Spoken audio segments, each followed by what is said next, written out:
Comment vivre une vie alignée lorsque l'on est chanteuse ou chanteur? Bienvenue sur cette chaîne YouTube. Aujourd'hui, nous allons plonger au cœur d'un sujet qui touche chacun d'entre nous, mais qui est particulièrement vital dans le monde de la musique et c'est celui de vivre en accord avec ses valeurs.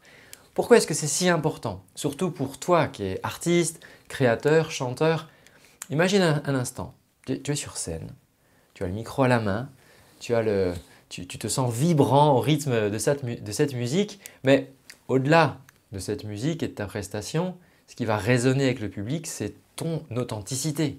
Et c'est certainement ça qui te touche quand tu vas voir quelqu'un chanter. Et c'est cette connexion profonde, cette harmonie entre ce que tu chantes et qui tu es réellement qui va transformer une simple performance en une expérience inoubliable. Et c'est exactement la même chose dans notre quotidien. Ta voix est l'outil avec lequel tu sais être en lien avec ton environnement. Mais qu'est-ce qui se passe lorsque l'on perd de vue ses propres valeurs? Lorsque le bruit du monde, les attentes des autres ou une certaine forme de course au succès nous éloigne de notre essence? Eh bien la réponse est simple, c'est qu'on va perdre bien plus que notre cap. On risque de perdre sa passion, on risque de perdre sa joie et le lien unique qui finalement nous unit à ceux qui écoutent notre musique. Juste avant d'avancer un petit peu plus sur ce sujet-là dans cette vidéo, je voudrais te rappeler que tu peux bénéficier en ce moment d'un programme offert. J'ai enregistré un programme en ligne qui s'appelle Enchante ta vie, qui est une suite d'audio pour te faire avancer pendant 5 jours dans ton développement personnel si tu es artiste, chanteuse ou chanteur. Tu peux le récupérer gratuitement pour l'instant, c'est offert en ce moment, donc n'hésite pas à cliquer dans le lien sous cette vidéo ou qu'affichera à la fin de cette vidéo. Tu pourras aussi le trouver en description. Voilà, moi je suis Antoine, formateur de coach vocal et toutes les semaines j'aide les chanteuses et les chanteurs à travers ces vidéos que je partage sur cette chaîne YouTube. Et dans cette vidéo justement d'un nouveau genre, je vais te partager des clés essentielles pour non seulement découvrir ou redécouvrir tes valeurs fondamentales, mais aussi pour les intégrer pleinement dans ton art et dans ta vie quotidienne. Car c'est en restant finalement fidèle à soi-même qu'on va pouvoir toucher le cœur de notre audience, des personnes qui nous écoutent et vivre une carrière enrichissante et pleine de sens. Alors surtout ne laisse pas le bruit du monde étouffer ta voix intérieure. On va explorer ça ensemble pour faire de ta passion pour la musique le reflet le plus pur de qui tu es réellement. Je te souhaite la bienvenue dans cet audio dans lequel on va parler de quelque chose de fondamental qui est ce que j'appellerais moi la boussole intérieure. C'est ce qui va te permettre de guider ta vie, de mener tes actions dans la meilleure direction possible. Et à chaque fois qu'on fait fausse route ou à chaque fois que la route paraît longue et difficile, c'est que soit on oublie de regarder cette boussole intérieure ou soit on ne comprend pas le message que la boussole nous donne, on n'arrive pas à l'interpréter et du coup on galère à avancer. Et cette boussole intérieure, ce sont les valeurs. Alors il y a énormément d'études, il y a une personne qui a dédié plus de 30 ans de sa vie à l'étude des valeurs et cette personne s'est aperçue que les valeurs, c'était une boussole intérieure qui est même au-delà des règles de la société. C'est quelque chose qui est beaucoup plus puissant, c'est quelque chose qui est ancré en toi et qui est en dehors de toute règle. Je te donne un exemple. Une personne, c'était un couple de bandits et puis ils se font arrêter. Et puis on dit à la femme, mais vous saviez que vous enfreigniez la loi? Ouais, mais moi, ce qui comptait plus que tout, c'était d'être avec lui. Et en fait, on s'est aperçu que dans ce cas-là, tu vois, sa valeur en fait de relation était plus importante que de respecter les règles de la société. Alors c'est un petit exemple là que je te donne pour te montrer combien ça peut être puissant. L'intérêt d'utiliser cette boussole, ça va dépendre de ta situation. Si aujourd'hui tu fais face à des difficultés et que tu es vraiment en galère, alors le fait de pouvoir te reconnecter aux boussoles, à cette boussole interne, ça va vraiment t'aider à pouvoir traverser l'épreuve différemment. Si aujourd'hui tu ne vis pas une épreuve particulière, mais tu es un petit peu frustré d'un projet que tu aurais envie de lancer, c'est peut-être justement ce que tu m'as répondu pour 2023. Eh bien, dans ce cas-là, utiliser cette boussole intérieure va aussi être un moyen de quasiment te garantir en fait que tu vas être sur le bon chemin pour accomplir ce projet. Et puis si aujourd'hui les choses vont au mieux pour toi, eh bien te reconnecter à cette boussole intérieure, ça va être l'occasion de rajouter encore plus de lumière dans ta vie, de rajouter encore plus d'entrain, de rajouter encore plus de bonheur. Alors la question qui se pose, c'est oui mais Antoine, comment je trouve ces valeurs? Comment je découvre ce qui est cette boussole intérieure? Alors je vais te proposer de faire un petit exercice. Tu peux prendre un crayon, un bout de papier. C'est intéressant de prendre peut-être un petit cahier que tu vas pouvoir dédier à ce type de recherche. La question que je vais te poser, c'est où est-ce que tu investis tes ressources? Regarder de la manière dont on investit ses ressources est un bon moyen de découvrir, dans une première approche, de découvrir ses valeurs. Alors je te parle d'une première approche parce que toi dans des coachings, j'hésite pas à passer 1 heure, 1 heure et demie sur ce travail-là, plusieurs fois, parce que c'est tellement important d'avoir cette boussole intérieure que ça vaut vraiment le coup d'y passer du temps. Alors pour découvrir comment tu investis tes ressources, je vais te donner les 3 types de ressources que nous avons en disposition. La première, c'est le temps, d'accord ? La deuxième, c'est ton énergie. Et la troisième, c'est l'argent. Alors, comment on va faire ? La première chose pour découvrir où tu investis ton temps aujourd'hui, c'est tout simplement de prendre ton agenda. Et ça va être un très bon moyen de voir à quoi tu passes du temps. Il y a des personnes qui vont s'apercevoir qu'elles passent beaucoup de temps à faire du sport et que probablement ça les relie à une valeur de santé. Il y a des personnes qui vont s'apercevoir qu'elles passent beaucoup de temps avec leurs enfants et s'apercevoir que, oui, par-dessus tout, la valeur familiale est une valeur importante. Donc, ce qui va nous intéresser là, c'est de prendre ton agenda et de regarder comme ça, semaine après semaine, qu'est-ce qui se dégage. Est-ce que tu passes beaucoup plus de temps au travail ? Est-ce que tu passes beaucoup plus de temps en loisirs ? Est-ce que tu programmes facilement des loisirs ? Et ça va nous permettre, déjà dans une première piste, de découvrir quelles sont tes valeurs. La deuxième ressource dont je te parlais, c'est l'énergie. Et un bon moyen de découvrir tes valeurs, c'est qu'est-ce qui te donne de l'énergie ?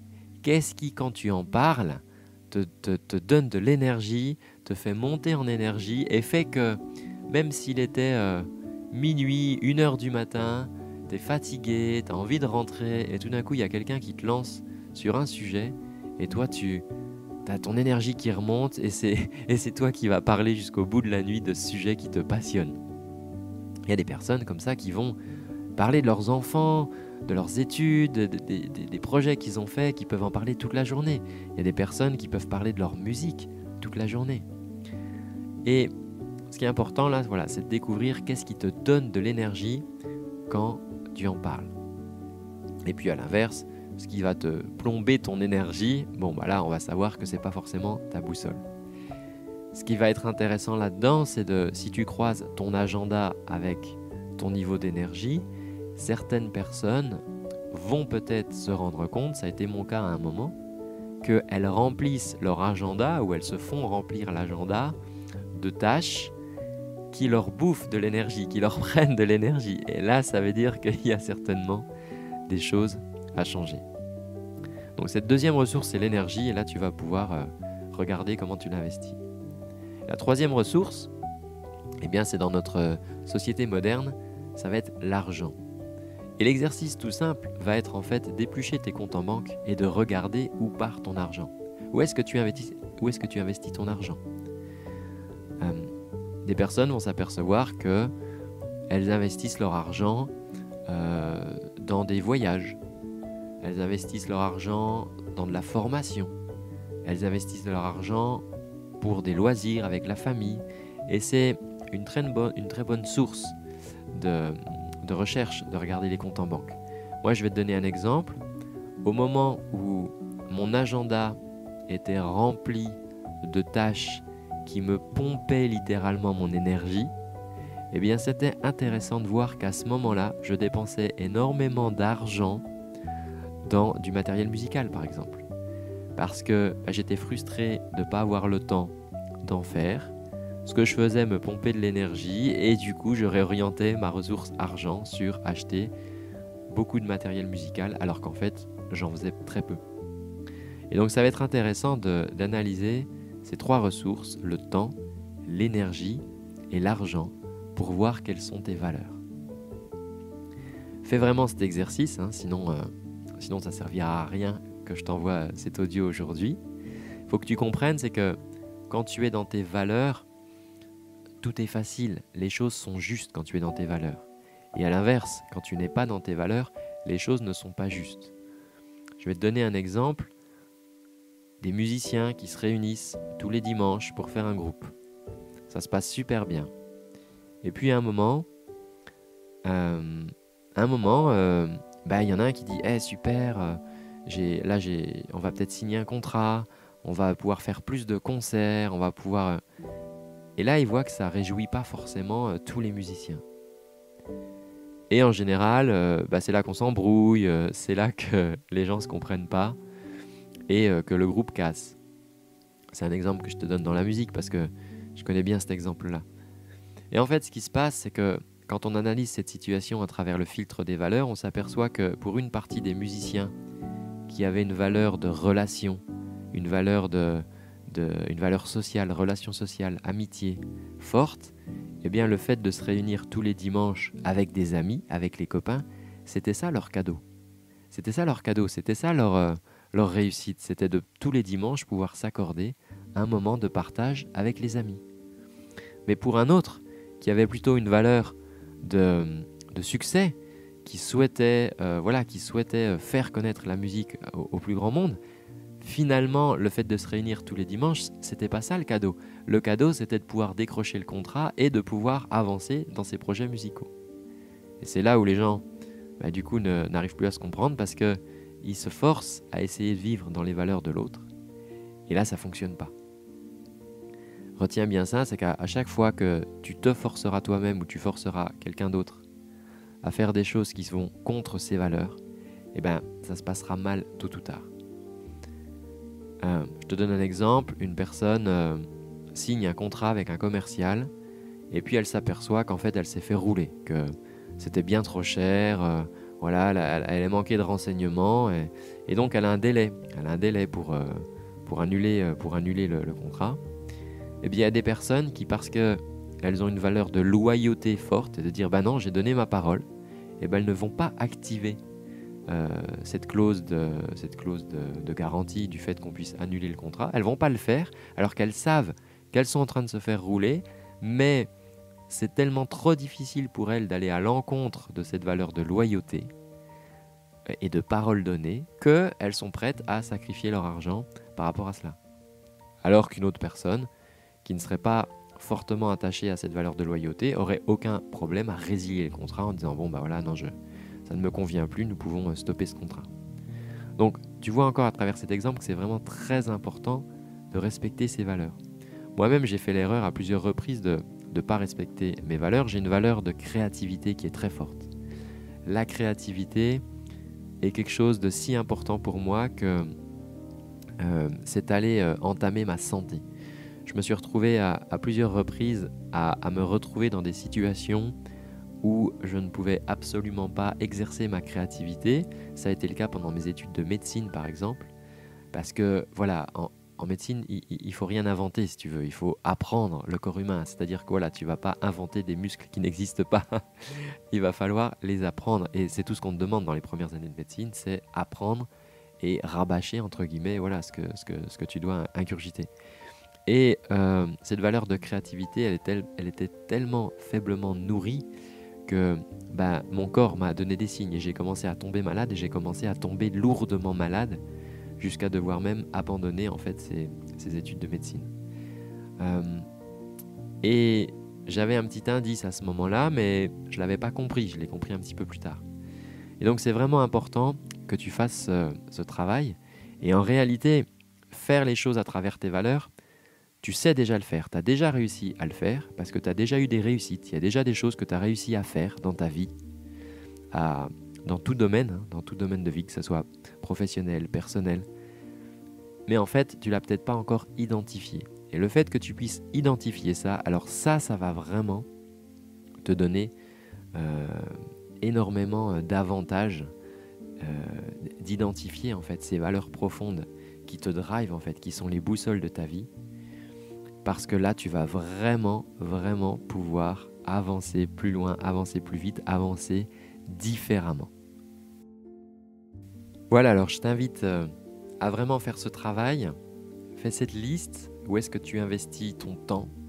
Et pas l'idée que tu t'en fais, hein, mais vraiment la réalité du terrain, vraiment ce qui se passe, parce qu'il y a une différence entre ce qu'on pense faire et ce qu'on fait réellement.